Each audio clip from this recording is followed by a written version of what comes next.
Shaloha, and welcome back to the Warrior Church. Today I'm going to be your guest, Captain Salmoa. If you're new here, welcome to it. I hope I pique your interest. I hope I can edify you in some way. The purpose of this ministry is to help front the battle of veteran and first responder suicide. I'm going to do so through training and equipping in the ways of spiritual warfare so that you may be healed, saved, and delivered. All right. We're going to go through our spiritual warfare study and introspection into different things that we may consider. We're going to look at evidences. We're going to listen to testimonies. And we're going to listen to what the Bible has to say about things. Because through hearing comes believing. That's how we learn. First and foremost, then doing, and then last, reading, if you're one of those folks that read really well. But that was something that was taught to us later on. So, hearing, oral traditions, storytelling, parables, things first and foremost. All right? And then test all things and see what is good. Hold on to it. All right? As Christians, we should consider and test all things. If we're doing prayers or things of that nature, we need to be testing the spirits to see if they are of God. John tells us how to do it. Any spirit that is from the Lord must confess that Jesus Christ has come in the flesh. Right? You can add additional value to it. You can ask, is there any other path of redemption outside of Christ? Right? You should have a very straightforward answer on that. And you should also consider, is it in alignment with his judgments, his commandments, and his ordinances? Is it in line with what the Bible says? Meaning, if you're listening to somebody, trust nobody. Let every man be a liar, and let Christ be the only truth. They should not add to or take away from Torah or the law or his judgments and commandments. Right? Unfortunately, most religious orders do one of those two things. All right. Typically, rabbinical Judaism likes to add to and chalk up value to man-made laws. Rabbinical Judaism.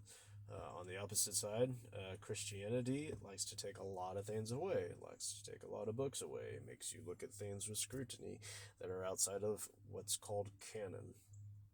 Right? All things considered, yeah. As though it may be gray and as though it may be a groping process, at the end of the day, when you dive into the details, it really is just black and white. And there's reasons for that. If you don't know the whys, seek and you will find, pray and you will receive revelation, right? As we know, we're made up of three different aspects, or pillars, if you will. Physical, mental, and or your soul, and the spiritual, right? So just like anything else, we had to exercise those things. You had to exercise your mind, doing thought exercises, memory exercises, mathematical exercises, concepts, speed.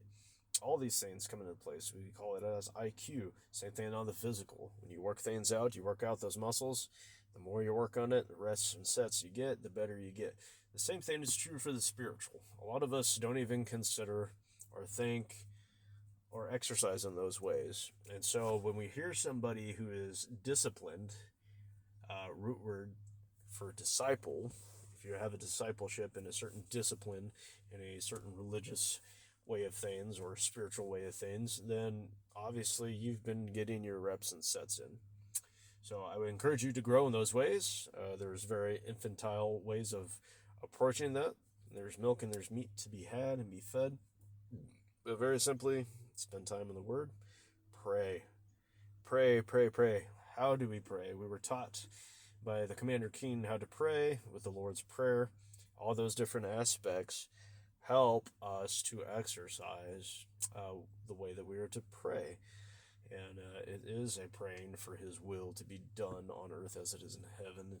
It is for his favor and providence to flow. It is for us to not be led into temptation, but to be delivered from evil. And, his sovereignty, his reverence, his exaltation above all things. Right? That is how we are to chalk him up. That's what it means to fear the Lord, to know him. to be reverent to him. Anywho, continuation here for the intelligence phase in this spiritual warfare little track that we've gone through. At the very beginning, we covered the armor of God in Ephesians 6. I was perfectly led to go on to the intelligence phase rather than the defensive phase, where we just kind of came up out of. Just touch points, little touch points, any of those things you can expand on and research, or research things that others have researched before us. And there's plenty more to be talked about. Unfortunately, I don't have a ton of time, but I do invest what I can, and I enjoy that you may be here listening. Obviously, this is not meant for your listening pleasure via the production value here, but nonetheless, we shall carry on. All right, so intelligence phase. Last time we revisited Ephesians 6, and we looked at what we outlined with Paul and how he described the enemies that we have. Your real enemies, not flesh and blood. That's not what we wrestle with, but rather the things that he outlined. He outlined them in order of precedence from the bottom up, right, in rank and hierarchy and capability. All right, we've began to unpack those things. We're starting to get to the latter thing. And the latter thing is the one thing that seems to be getting more ambiguous. We talked about how there is a chief adversary, and we've isolated that. There's a reason for that, because as we climb the ladder and we get to the end, there's going to be some blending, because they're going to be present with those entities as well. So it's very much how the order and hierarchy of things are made. The highest are made low, and the lowest are made high. And historically, they have occupations, and because of certain judgments, ordinances, and commandments, and as Paul would say, the law was added for transgressions, things that weren't a thing yet, but now are, your occupation changed. Turns out you can get fired, and you get to do something else now. And it is good in the Lord's eyes. All right, so what we're going to touch point on here are some celestial entities, not terrestrial, not earth-based, but things that are from the heavenly worlds. They're not made of the same stuff as we are. We're made of the weaker elements: flesh, blood, fire, wind, earth, and a little bit of water. These things are much tougher, much resilient, have much more capabilities than us. Made of different things. So spirit and water is the most common one for what we call angels, or the fallen angels, marine type spirits. There are other entities that are just fire and spirit, or earth and spirit, and things of that nature, right? Those are what we touched on a little bit with principalities, something that is in charge of an aspect of creation or is a part of that aspect of creation. Principalities and rulers were the first level. The second level was the authorities and administration of lights, right? As well as the ladder that continues to climb into powers, spiritual rulers, the darkness of this world. And then the last thing that we covered a little last time that we've tend to split at this point is the spiritual wickedness in high places. All right, that means two things. That means as high as you can get on earth, and it also means in heaven proper, meaning the firmament or some level of heaven. So some translations say evil in heavenly places. All right, so that includes the first and the second level of heaven. Biblically and canonically, or canonically, if I can speak words, canon.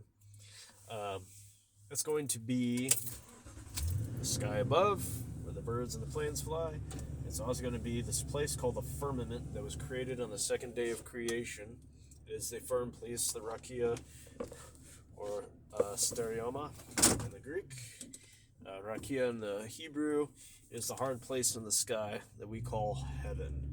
And there are all sorts of things to heaven and all sorts of levels where these things and these entities are, right? The pagans style it as a pantheon, depending on what religion you reference to. Some say the heavenly court, where God, who is above the gods that are appointed over us, that we touched over last time, the 70 bulls, right, which are essentially the Satans that came to visit us, right? We touched a little bit last time how some of those things hail from a specific place. A noun is a very funny thing. It's a proper place, a proper person, a proper thing. And when we address these things, it is all those things. It is a person that is from a place that has a thing. All right, where is it from? Okay, up above. All right, evil and heavenly places. It came from there. It is now here with us. All right, it could be below or it could be above surface. All right, who's the person? All right, we're talking about the Satans. All right, there are many Satans. Satan is a title that references agency. All right, there are many of them. Many devils, many Satans. There's one that is chief amongst them, or two, as we go back to visit that. So specifically what we're going to talk about is blackjack, right? The 21 Satans.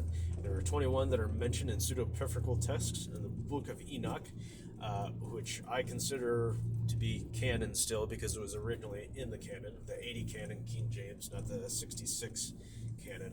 All right, it got taken out. It's still in the Ethiopian Bibles to this day. All right, if you don't know who Enoch is, you can revisit that in Genesis. Pretty important guy. All right, if you want to talk about rapture, that's the one guy that was taken. So, dead or alive, however you want to see it.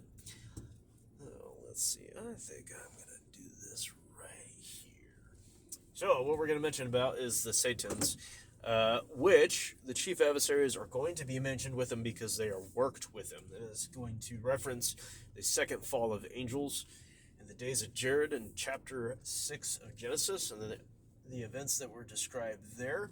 Right, there are 21 that are mentioned as chiefs of them. All right, specifically 200 Watcher class angels that come down, and then there's chiefs of tens, chiefs of hundreds, chiefs of 50s. And they are mentioned here, and there's also a 5 that is mentioned that is separate. All right, and continue to unpack that whenever I finish getting reps and sets. Be blessed.